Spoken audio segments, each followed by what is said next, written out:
Hello friends and subscribers. As I promised in my last post, I am making a video tasting my new Bathtub Gin, which I call Deco Gin.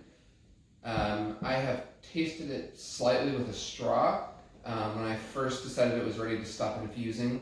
So I got a little bit of the flavor, not a full tasting. It was slightly harsh when I tasted it, but it still had a lot of flavor. It wasn't as bad as I expected. But I'm excited to actually take a decent swig with it in this tasting glass and see how it comes out. And I wanted to do this before I actually made a cocktail with it.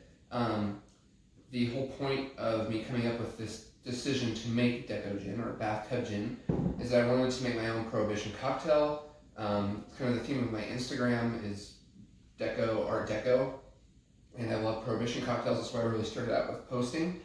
And I've made my own tiki drinks, other whiskey drinks, gin drinks, vodka drinks, but I really want to do something that's Prohibition themed. And I was thinking, well, what makes it why were Prohibition drinks made? What was the essence of them? And really it's because people just wanted to drink alcohol, and you didn't want to drink it straight, because if you couldn't get the better bootleg stuff, you were drinking what someone made with rubbing alcohol, nail polish, which obviously you don't want to do because it's very harmful.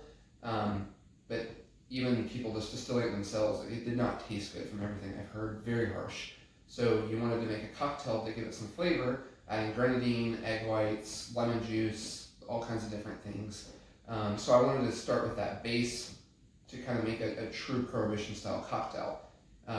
In my infusion I took Everclear, so a very safe, clear grain alcohol, extremely high proof, 90% alcohol, 190 proof. Definitely don't want to drink it by itself. I tried a little bit. It is crazy. It evaporates right after your tongue. But it's great for infusing things with it.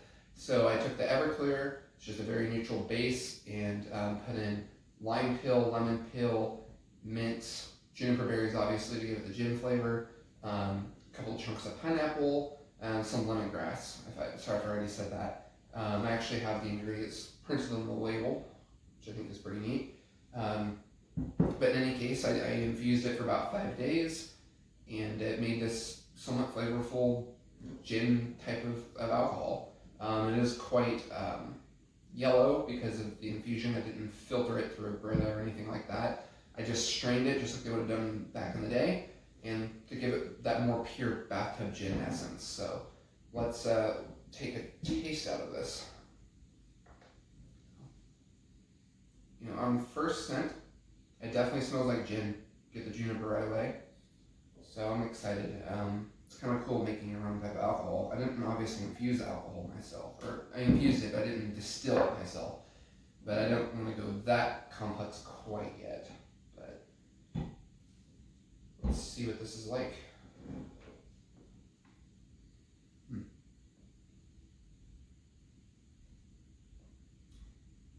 You know, it's a little strong. I estimate that after I put water in it, it wasn't quite hot water, but it probably took the alcohol content from close to 90% down to around 50. It is quite strong, which isn't completely, out of the ordinary or something against it for not being very ginny, because there's obviously Navy strength gins, which are up there. Top of my head, I want to say they're above 50%, which I think this is probably hovering pretty close to 50. So it might not even be as strong as some of the Navy strength gins. And yeah, honestly, it just tastes like a strong gin. It's really not too harsh either. I'm pretty impressed that I'm not gagging right now. It's probably better than some lower tier gins I've had. It is a little bit of a burn going down, but it's not hitting you right away. It's more, your first instinct is, oh, this actually has some flavor to it. It tastes like gin. It goes down a little harsh down your esophagus, probably because it is made from Everclear. And I probably didn't do enough to water the Everclear down. Probably should use a little bit more water, but there's certainly flavor in here. It tastes like juniper, very quintessential gin flavor. I put a fair amount of other things in there. I can't necessarily pick them apart. It honestly, it tastes like gin to me, which most gins would have more than just juniper. They have other botanicals in there as well to balance it out. It tastes pretty similar to like I guess a lower shelf gin maybe you'd pick up, but not like something very, very cheap that you just can't stand to drink, because I can easily drink this. I'm sure the more I drink it, the less harsh it would seem going down, and obviously with the alcohol hitting me, I would feel more amicable to it. Yeah, I could honestly sit here and drink this. So maybe it's not a perfect representation of Bathtub Gin, and the fact that I don't feel like I have to put a ton of ingredients in some concoction to cover it up and make it drinkable, but it would certainly taste better in a cocktail. And just by itself, I mean, it's ever clear that I infused with botanicals for 5 days. It's not going to be anything incredible, but it's certainly drinkable. I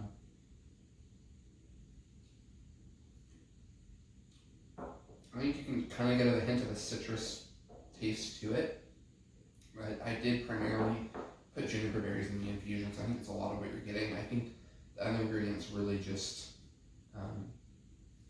kind of added to it to make it a little smoother, more flavorful.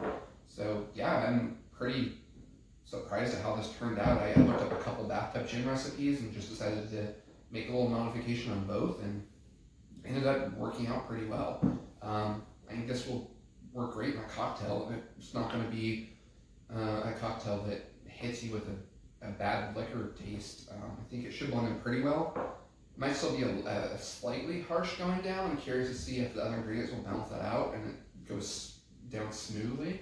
Not something I have much experience in trying out, so it'll be interesting to see if I can kind of mitigate how harsh it just goes down my esophagus with the other ingredients and being blended in with something.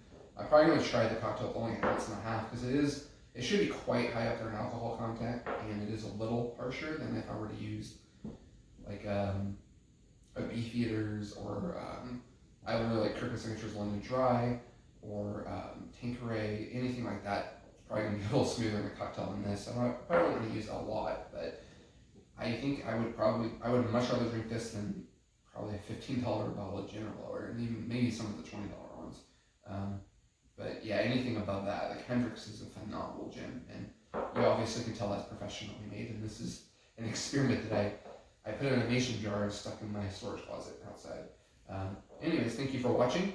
Please keep an eye out for the cocktail that I will be making with it, my very own Prohibition cocktail. It will probably most certainly have egg whites in it, because I love that in the Prohibition cocktail. I might have some things borrowed from the Scofflaw, which is my favorite Prohibition cocktail, although that one's with whiskey, but I'll probably borrow some of the ingredients from it. It'll kind of be a homage to multiple different drinks and seeing what pairs with this well. So anyways, I can't wait to experiment that cocktail, and I will have a photo uploaded of that, probably not until early next week. But anyways, until then, enjoy and happy mixing. Thanks so much for watching.